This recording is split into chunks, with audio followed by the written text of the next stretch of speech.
대학교를 졸업한 지 얼마 되지 않아 서울에서 직장을 구한 지수는 회사에서 가까운 곳에 방을 얻기로 결정했다. 그는 서울의 복잡한 부동산 시장에서 적당한 월세와 괜찮은 환경을 찾아 헤맸다. 그러던 중 한 중개인이 소개해준 오래된 빌라에 관심이 갔다. 이곳은 오래되었지만 가격이 저렴했고 회사와도 그리 멀지 않았다. 이사 전날 지수는 인터넷을 통해 그 지역의 정보를 찾아보았다.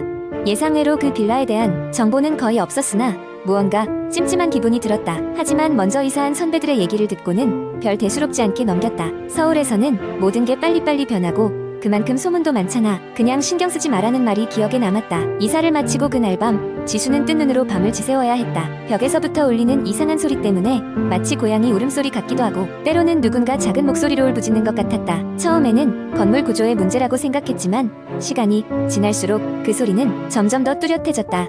며칠 동안 몇 번이고 그 소리에 잠에서 깬 지수는 결국 직접 확인해보기로 했다.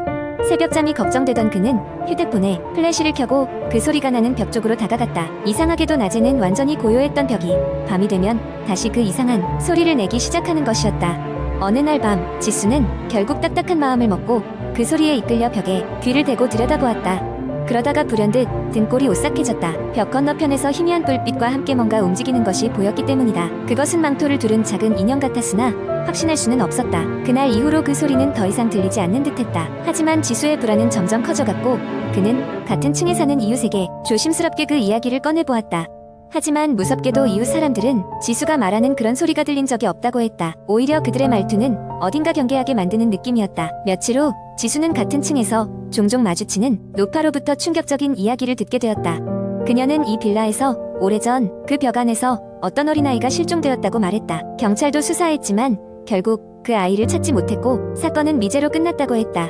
지수는 이 이야기가 단지 노파의 상상 속 이야기라고 믿고 싶었지만 그간의 경험은 이내 그녀의 말을 떠올릴 수밖에 없게 만들었다. 불안감이 극에 달한 지수는 그 벽을 철저히 파헤치기로 결심했다. 하루 종일 새로운 드릴을 구입하고는 밤이 되기를 기다렸다. 마음속으로 수없이 망설였지만 그는 드릴을 켜고 벽을 뚫기 시작했다. 마침내 벽의 일부분이 무너져 내렸고 그 안에서 오래된 손인형 하나가 떨어져 나왔다. 그 인형의 눈에 달린 작은 보석은 섬뜩하게도 현실감 있게 빛나고 있었다. 그것을 손에 쥐자마자 지수는 갑자기 기묘한 소리를 들었다. 분명히 누군가 그의 귓가로 속삭이는 소리였다. 찾았다라고. 이 사건 이후로 지수는 그 방을 떠났고 다시는 그 빌라 근처에 가지 않았다. 많은 세월이 지난 후에도 그날의 기억은 여전히 지수를 쫓아다녔고 아무리 애써 지워버리려 해도 한밤중이면 그 인형의 눈빛이 떠오르곤 했다. 그 빌라는 여전히 그곳에 있으며 오늘도 누군가는 그 방에 대한 소문을 인터넷에 올리고 있는지도 모른다. 그리고 지수의 이야기처럼 그 소문은 또 하나의 공포 썰로 남아 삽시간에 퍼져나가곤 한다. 두 번째 이야기. 인터넷에서는 언제나 다양한 이야기들이 오고 가는데 그 중에서도 공포 이야기는 특히 사람들의 이목을 끌곤 합니다. 오늘은 한국 인터넷에서 흔히 볼 수 있는 공포 썰을 길게 풀어보겠습니다. 몇 년 전 나는 대학 생활의 마지막 학기를 보내고 있었어. 학교 근처의 자취방에서 혼자 살고 있었는데 그곳은 좁지만 아늑했고 무엇보다 학교와 가까워서 좋았지. 그때 나는 예술학부에 다니고 있었는데 졸업 작품을 준비하느라 늦은 밤까지 학교에 남아 작업하는 일이 부지기수였어. 대부분의 날은 밤 11시쯤에야 작업을 마치고 집으로 돌아왔어. 그날도 여느 때와 다름없이 작업을 마치고 밤늦게 집으로 돌아가는 길이었어. 집으로 가는 길은 비교적 한산한 주택가였고 가로등 불빛도 드문드문했기 때문에 조금 으스스했지. 그런데 그날따라 이상하게 뒤에서 누군가의 기척이 느껴지는 거야. 처음엔 그냥 누군가 지나가는 길이겠거니 했어. 그러나 그 기척은 내가 걷는 속도에 맞춰 같이 느려지기도 하고 빨라지기도 했어. 무언가 이상하다고 느껴졌지만 일부러 뒤를 돌아보진 않았어. 괜히 헛것을 본다고 스스로를 겁먹게 만들고 싶지 않았거든. 그러다 내 자취방이 있는 건물에 거의 다다랐을 때 뒷골이 서늘해지는 긴장감이 엄습했어. 어느새 불안감이 절정에 달해 있었고 나는 참을 수 없이 뒤를 돌아봤어. 하지만 아무도 없더라고. 순간 허탈함과 안도감이 동시에 몰려왔지.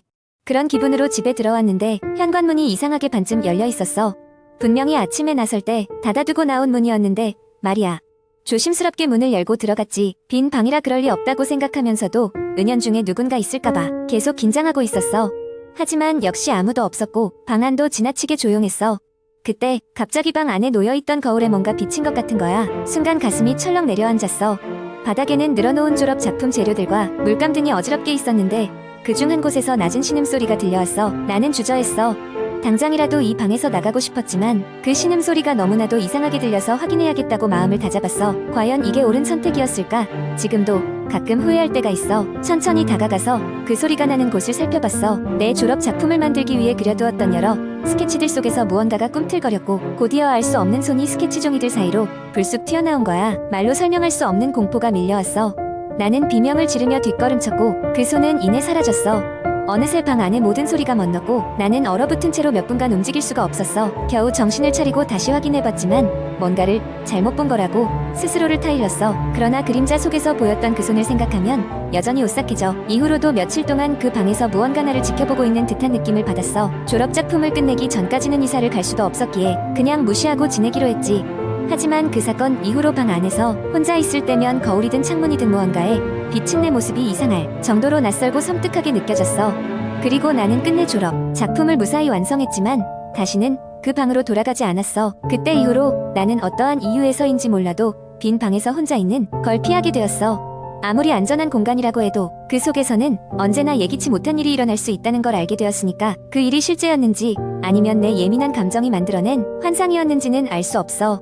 다만 이후에는 사람들이 내 이야기를 듣고 비슷한 경험을 했다고 이야기하곤 해. 그렇게 나의 이야기는 인터넷 속에서 흔하지만 잊히지 않는 공포의 자세한 이야기로 자리 잡게 되었어. 특별한 사건은 아니지만 들을 때마다 사람들에게 소름을 안기곤 하지.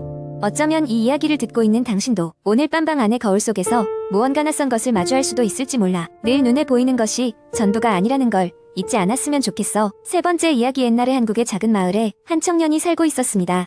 그의 이름은 민수였고 마을 사람들은 그를 성실하고 착한 청년이라고 칭찬했습니다. 그는 매일 아침 일찍 일어나 농사를 짓고 해가 질 때까지 땀을 흘리며 일했습니다. 그러던 어느 날 민수는 마을에서 약간 떨어진 숲속에 있는 오래된 저택을 발견하게 되었습니다. 저택은 버려진 지 오래돼 보였고 주변은 잡초와 덩굴로 뒤덮여 있었습니다. 민수는 이상한 호기심에 이끌려 저택 안으로 들어가 보기로 했습니다. 안은 예상대로 어두컴컴하고 먼지와 거미줄이 가득했습니다. 하지만 민수는 이상하게도 그곳이 자신을 부르는 것처럼 느껴졌습니다. 그는 이곳저곳을 둘러보다가 오래된 서재에 다다르게 되었습니다. 거기에는 낡은 책들이 가득 쌓여 있었고 그 중에는 특별히 눈에 띄는 고서가 하나 있었습니다. 그 책은 너무 낡아서 제목도 알아볼 수 없었지만 민수는 무언가에 홀린 듯 책을 열어보았습니다. 처음 몇 페이지는 이해할 수 없는 문자와 그림으로 가득했지만 넘길수록 신기하게도 익숙한 한국어가 나타나기 시작했습니다. 그것은 마치 민수를 위해 쓰인 것 같았습니다. 그 책은 마을의 오래된 전설에 관한 이야기로 일어날 소름이 돋기 시작했습니다. 그 안에는 한 마녀의 이야기가 적혀 있었습니다. 오래전 마을에는 악한 마녀가 살았는데 사람들은 그녀가 저주를 걸어 마을을 혼란에 빠뜨린다고 믿었습니다. 그래서 어느 날 마을 사람들은 그녀를 붙잡아 이 저택에 가두고 불태웠다고 전해졌습니다. 그러나 그녀는 죽기 직전 저주를 내리며 3번의 붉은 달이 뜨면 그녀가 돌아올 것이라고 경고했다고 했습니다. 민수는 그 이야기가 단순한 전설일 뿐이라 생각하며 별다른 걱정 없이 저택을 떠났습니다. 그러나 그날 밤 그는 잠에서 깨어났습니다. 갑자기 그의 방 창문 밖에서 이상한 불빛이 비치고 있었고 그는 창문을 열었습니다. 하늘에는 커다란 붉은 달이 떠 있었습니다. 민수는 이내 그 상황이 자신이 읽은 전설과 겹쳐지며 두려움에 사로잡혔습니다.